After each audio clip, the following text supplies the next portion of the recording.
오케이 넘었다. 바페형 하나 마무리. 바페형 오케이. 와 야 이씨 야 이 무슨 태클이야. 옵사이드도 아니야 심지어. 아니 골키퍼 완전히 제껴지고. 와 지를레 태클 슈퍼 태클이다 진짜. 와 클래스 지린다 이강인. 공간 그렇지. 너 마지막이다 무한이. 아 진짜 씨 골 좀 넣어라 얘들아. 아이 골 좀 넣어라. 와 근데 이강인 여러분 패스 퀄리티 봤어요? 상대 수비 발 나오니까 한 타이밍 쟀다가 왼발로 팬텀 치고 오른발로 탁 넣어주는 거. 타탁. 이강인 음바페.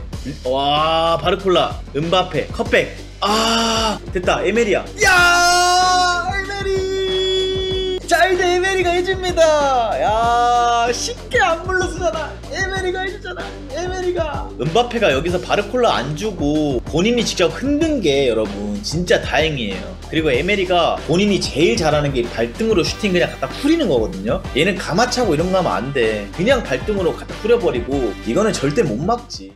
일단은 지금 전반전 같은 경우를 보시면은 오늘 솔직히 파리의 전 엘리케를 칭찬하고 싶은 거, 엘리케가 왜 명장이냐라고 했을 때 나는 비티냐를 일단 첫 번째 수비형 미드필더 우가르테 자리에 쓰는 걸 보고 이거는 진짜 엘리케가 엄청난 수를 둔 거구나 라고 느껴져요. 왜냐하면은 이번 시즌 내내 이 자리에 우가르테가 항상 선발로 나왔는데 지난 경기 때 우가르테가 교체 아웃이 됐습니다. 후반전에. 그렇게 되면서 그때 이제 엘리케는 생각을 했던 것 같아. 미드필더에서 볼 플레잉이 되는 미드필더가 우리 팀에 필요하다라는. 그래서 저희도 항상 경기 볼 때마다 우가르테한테 아쉬웠던 게 수비적인 거는 정말 잘하는데 얘가 빌드업 할 때 보면은 반대 전환 패스라던가 볼 줄기가 너무 약하다 이런 말씀을 많이 드렸어요. 근데 오늘은 당장 지금은 이적 시장이 열리지 않았으니까 선수 영입은 할 수가 없어요. 그러다 보니까 이 자리에 그냥 티냐를 갖다 세우면서 어느 정도 지금 엘리케가 그걸 하고 있다 이렇게 이제 봐주시면 되고, 오늘 원래 무한이가 선발로 안 나오고 이강인 선수가 이 자리에서 지난 마지막 낭뜨전을 뛰었었잖아요. 근데 오늘은 이강인이 못해서 오른쪽 윙으로 안 쓰는 게 아니라 딱 하나예요. 왜? 무한이가 이강인보다는 발이 빠르죠. 뒷공간 뛸 때 스피드감이 있죠. 그러다 보니까 이 엘리케가 생각했을 때 도르트문트의 수비 라인, 이 포백 라인 자체가 발이 느린 걸 안 거야. 그래서 얘네들이 수비력은 좋을 수 있으나 워낙 이 달리기가 느린 선수들이 모여있는 포백이다 보니까 이강인을 여기 넣기보다는 무한이를 여기 넣으면서 승부수를 띄운 거예요, 엘리케가. 그래서 지금 무한이가 들어가면서 한 가지 아쉬운 거는 이 이강인 선수가 오른쪽 위에서 뛸 때 같은 경우에는 라인을 타면서 이런 공들이 이강인한테 왔을 때 이거를 이강인이 지켜주고 하키미가 쭉 나가주면은 이강인이 이런 볼들을 많이 넣고 오른쪽 측면에 패턴 플레이가 많이 살아났다라고 하면은 오늘은 무한이가 이런 것들을 잘 해주지 못해요. 왜? 이강인 선수보다는 볼 줄기라던가 아니면 공을 갖고 이렇게 움직이는 이런 기술력이 떨어지다 보니까. 근데 무한이가 이강인 보다 잘할 수 있는 거는 이런 낮은 지역에서 파리가 공을 소유하고 있을 때 혹은 역습을 나갈 때 무한이가 상대 뒷공간을 털어주는 움직임이 상당히 파괴력이 있다. 그래서 그거 하나 믿고 지금 무한이를 선발 라인업에 넣었다라고 생각을 해요. 근데 한 가지 아쉬운 거는 스피드도 되고 상대 뒷공간도 털 수 있고 사이드 측면에서 돌파도 가져갈 수 있는 선수가 한 명이 있긴 해요, 파리에. 바로 덴벨레라는 선수가 있는데 아쉽게도 오늘 덴벨레가 카드 누적으로 나오지 못하게 되면서 울며 겨자 먹기죠. 무한이를 쓰게 됐다. 이제 전반전에 제일 아쉬운 거는 바르콜라 쪽도 일단은 살아나지가 않고 있고 무한이 쪽도 많이 살아나고 있지가 않다라는 게 파리가 좀 아쉬운 건데, 후반전에 좀 더 바르콜라나 무한이가 측면에서 이 상대 볼프라던가 벤센바이니, 홈멜스, 질레가 상당히 뒷공간에 허약하고 취약하고 달리기가 느린 백 라인이기 때문에 자신있게 스피드 싸움을 가져가면 좋을 것 같아요. 그리고 음바페는 오늘 너무나도 잘해주고 있어요. 파리가 이렇게 낮은 지역에서 상대의 공을 이렇게 탈취하게 된다라고 하면은 지금 음바페가 이렇게 붙어 있다가 마르키뉴스가 에메리나 이강인한테 공을 지금 쉽게 못 줘요. 왜냐하면 이 미드필더 지역이 너무나도 상대 숫자가 많아요. 그러다 보니까 안쪽으로 공을 많이 못 넣게 되고 오히려 지금 마르키뉴스나 슈크리니아르가 이 선수들을 이용해서 이렇게 한 칸씩 넘겨서 음바페한테 한 번에 이렇게 들어가는 공들이 많습니다. 근데 음바페가 오늘은 이런 공들이 왔을 때 본인이 펄스9처럼 공을 지켜주고 그럴 때마다 본인이 공을 옆으로 컨트롤 해놓고 이 뛰어들어가는 선수들한테 이런 공들을 잘 연결시켜주고 있어요. 근데 이 연결이 됐을 때 이 선수들의 결정력이 좀 아쉬울 뿐인데 오늘 음바페가 본인을 좀 더 내려놓고 팀이 이기기 위한 축구를 하기 위해서 정말 열심히 해주고 있다. 이강인 선수랑 슈크리니아르 요 플레이에 대해서 좀 아쉬운 거는 물론 슈크리니아르가 이게 볼을 잘 차는 선수가 아니다 보니까 지금 현재 이 이강인이 사이사이에 이렇게 껴있을 때 이런 볼들을 이강인 선수한테 자신있게 강하게 못 넣어줘요. 그 패스 타이밍도 느리고. 근데 에르난데스가 됐던 슈크리니아르가 됐던 좀 후반전에는 이강인이 은근히 여기 프리한 상황이 많이 놓여 있어요. 왜냐하면 음바페가 영리한 것 중 하나가 여기 수비 라인에 이렇게 붙어 있는 게 아니라 어중간한 위치에 이렇게 상대 수비 라인과 미드필더 라인 사이에 내려와 서 있거든요. 그래서 이 외진환이나 수비형 미드필더도 이강인을 이게 함부로 물 수가 없어요. 왜냐하면은 이강인한테 이렇게 물리는 순간 이 볼들이 이렇게 들어가면 이게 더 위험한 상황이 나오니까. 그래서 이강인이 이렇게 프리한 상황이 생겼을 때 이러한 볼들을 좀 슈크리니아르나 마르키뉴스가 됐던 이러한 선수들이 좀 자신감 있게 이 볼들을 좀 넣어줄 수 있어야 된다. 이것만 들어가서 이강인이 전방을 바라보는 순간 이 선수들을 뛰어 들어가면은 이 위험적인 패스를 이강인이 충분히 넣어줄 수 있는 상황이 생깁니다. 음바페는 짜증이 나는 거죠. 왜 우리가 이렇게까지 하면서 이렇게 올라가야 되냐. 근데 나는 음바페의 저 프로페셔널함이 이해는 가요. 욕심이 많은 선수잖아요. 그 누구보다 축구를 잘하고 싶어하고. 근데 아마 엘리케한테 오늘 좀 서운할 거야, 음바페는. 자, 여러분 여기 보이시는 게 그룹 F조의 챔피언스리그 조별리그 순위표입니다. 그래서 오늘 경기를 도르트문트랑 PSG가 무승부를 가져가면서 도르트문트랑 파리가 나란히 조별리그를 통과하게 됐고, 오늘 만약에 파리가 이겼더라면은 파리가 사실상 조별리그 1등으로 올라갈 수 있는 상황이었는데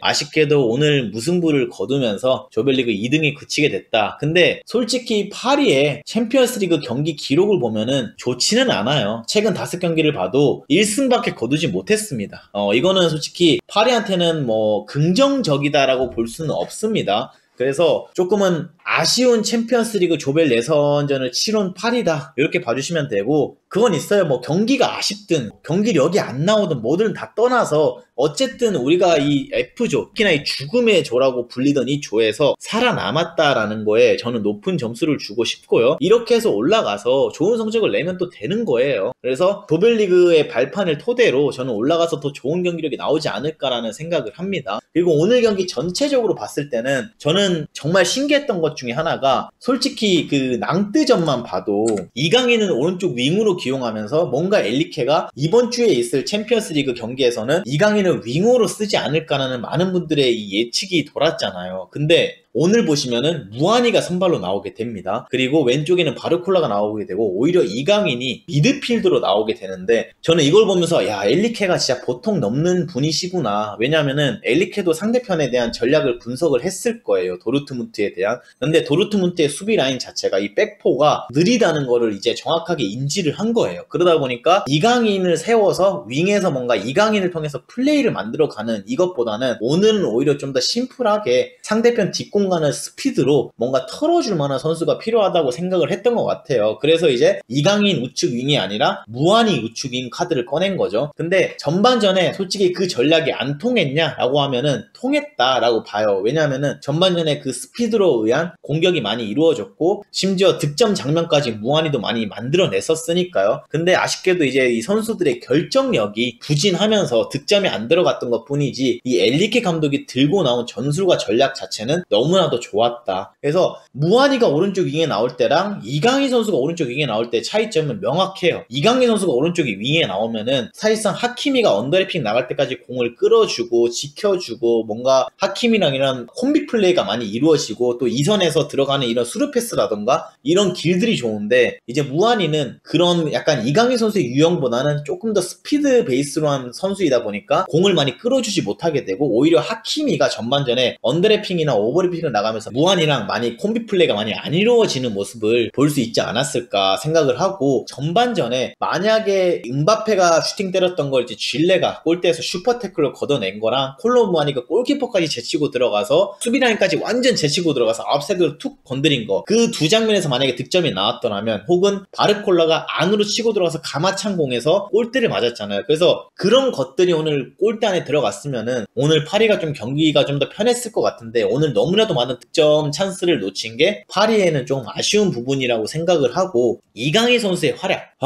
저는 솔직히 국뽕 다 빼고 오늘 이강인이 뭐 매우 잘했다 이렇게는 말하고 싶지 않아요. 낭뜨전도 그랬고 오늘전도 그랬고 그냥 아쉬웠어요. 솔직히 저는 아쉬운 거는 사실이고 우리가 그만큼 이강인에 대한 기대가 많잖아요. 이강인이 어떤 활약을 해야 된다라는 그 기준치라는 게 있는데 우리나라 국대에서도 보여주는 것들이 있고 근데 오늘 그냥 패스가 들어왔을 때 이강인 선수한테 본인이 하지 않아도 될 컨트롤 미스, 하지 않아도 될 패스 미스들이 몇 번 나오기 시작했고 그런 장면들에서 조금은 벤치에서 봤을 때 아쉽다라고 판단을 했을 수도 있다라고 저는 생각을 합니다. 근데 저는 그거는 명확하게 말씀을 드리고 싶어요. 그렇다면은 이강인이 오늘 본 이 미드필더 자리에 지금 이 벤치에서 이강인을 안 넣으면은 어떤 선수가 이강인 선수만큼 전방에 좋은 수루 패스를 넣어줄 수 있을까라는 판단을 했을 때는 없어요. 이강인 말고는 전방에 효과 있는 수루 패스를 넣어줄 수 있을 선수가 지금 파리의 라인업에는 없다라는 점을 말씀드리고 싶고요. 그리고 이강인이 전반전에 보여줬던 여러 가지 기술들과 이 패싱 길을 보는 이 시야는 저는 진짜 한 단계 높은 선수라고 생각을 합니다. 그래서 그만큼 우리가 기대하는 게 많다라고 생각을 하고 이강인이 후반전에 빠진 이유 저는 명확하게 말씀을 드릴게요. 일단 엘리케는 어떻게 변화를 가져가기 위한 교체 카드를 꺼낼 상황이 왔어요. 선수들도 지쳐가고 있고 근데 오늘 경기의 컨셉 자체가 발빠른 공격수들을 이용해서 상대 수비 라인을 부수는 게 오늘 엘리케 축구의 컨셉이었잖아요. 근데 오늘 무한이가 솔직히 못했어요. 무한이 잘한 거 없습니다. 근데 이 컨셉을 들고 나와서 이 컨셉이 딱딱딱 맞아 떨어져서 공격 찬스가 많이 나오고 있는 건 사실이었잖아요. 골만 안 들어가고. 그럼 이 상황에서 정말 워스트 플레이어였던 무한이를 빼는 게 맞냐? 아니면은 다른 선수를 빼는 게 맞냐라고 생각을 했을 때는 솔직히 감독 입장으로서는 무한이를 빼기는 어려워요. 왜냐면은 덴벨레가 만약에 벤치에 있었거나 덴벨레가 있었으면은 무한이를 안 쓰고 덴벨레를 넣었겠죠. 근데 지금 벤치에서도 정말 한정적인 자원이 있고 유일한 공격 자원인 아센시오가 있는데 아센시오를 미리 안 넣은 이유는 오늘 경기 흐름 자체가 본인들이 준비한 이 스피드 베이스의 공격 전술이 먹혀들었기 때문에 무한리를 절대 못 뺐던 거. 그렇다면은 우리가 교체 카드를 가져갈 때 좀 더 팀의 이 에너지를 좀 올리기 위해서는 누구를 빼는 게 맞을까? 그때 당시 스코어가 1대1 동점인 상황이었어요. 그러면은 감독은 솔직히 타구장 경기 결과 이런 거 상관없이 오늘 경기를 무조건 이겨야 되는 상황이었죠. 이게 경기 템포가 정말 빨라지고 있는 상황이었어요. 진짜 파리도 공격 나갈 때만큼은 진짜 오늘 쓰리톱이 너무나도 빠른 선수들을 보니까 역습 속도가 빨랐고 그리고 도르트문트도 정말 이 역습 속도가 빨랐고 이러다 보니까 이 정신없는 이 업템포 빠른 템포의 경기에서는 이 엘리케가 생각했을 때는 공을 중간에서 끌어주고 뭔가 패스를 넣어주고 이런 유형의 선수보다는 좀 더 그냥 지금 이 시간대는 에너지가 좀 더 풍족한 선수를 넣어서 그냥 맞불을 놓아야 되겠다. 이 빠른 템포로 들어가는 이 경기에 그냥 빠른 템포의 선수를 넣어서 좀 더 열심히 뛰어주는 이 에너지 를 좀 올릴 필요한 선수를 넣어야 되겠다라고 생각을 했던 것 같아요. 그래서 저는 비티냐, 에메리, 이강인 이 세 명의 선수 중에 누구를 뺄냐 했을 때 에메리는 일단 오늘 골을 넣어서 솔직히 빼긴 어렵고 에메리는 공을 엄청 잘 차는 선수는 아닙니다. 하지만 이 에너지나 스피드가 상당히 뛰어난 선수이기 때문에 오늘 특히나 이 후반전 경기 빠른 템포의 흐름 속에서는 교체 아웃을 시키기는 애매했고 비티냐가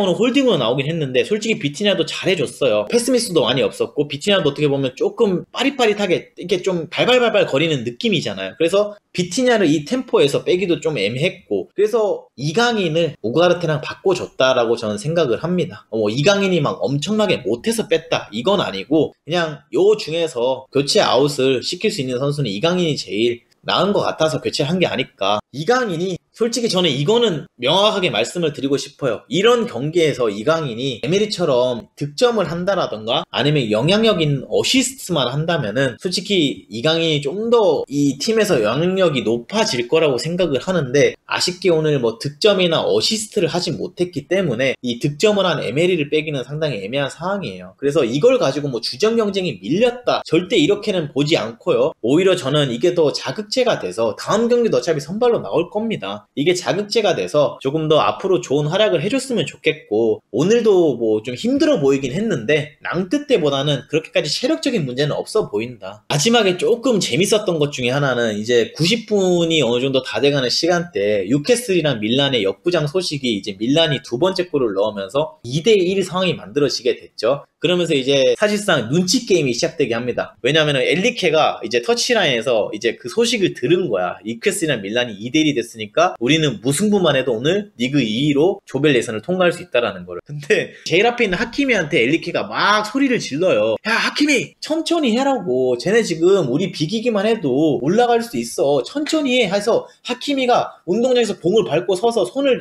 번쩍 들어가지고 선수들한테 말을 하기 시작해요. 우리 천천히 해야 된다. 우리 오늘 안 이겨도 된다. 근데 이제 도르트문트가 눈치 없게 갑자기 공격을 막 하기 시작합니다. 근데 도르트문트도 추가 시간 들어가가지고는 이제 본인도 느낀 거야. 아 오늘 경기 우리 굳이 골 넣으려고 해서 라인을 올렸다가 음바페나 이런 선수들한테 오히려 실점을 하게 되는 상황이 만들면은 우리가 조 2위로 올라가기 때문에 우리도 천천히 해야 되겠다라고 생각을 했던 것 같아요. 그래서 도르트문트도 이제 천천히 가져가는데 요 음바페, 요 프로페셔널 뛰어난 음바페가 그걸 참지 못하고 우리 선수들을 왜 이렇게 천천히 하냐, 이게 맞냐, 이런 제스처를 취하는 모습이 카메라 중계화면에 잡혔는데 저는 그걸 보면서 한편으로는 음바페가 참 좋은 선수구나, 진짜 프로페셔널하고 모든 경기에 이기고 싶어하는 욕심과 열망이 강한 선수이구나 라는 걸 느껴지는 부분도 있고, 또 한편으로는 참 융통성 없는 인간이다.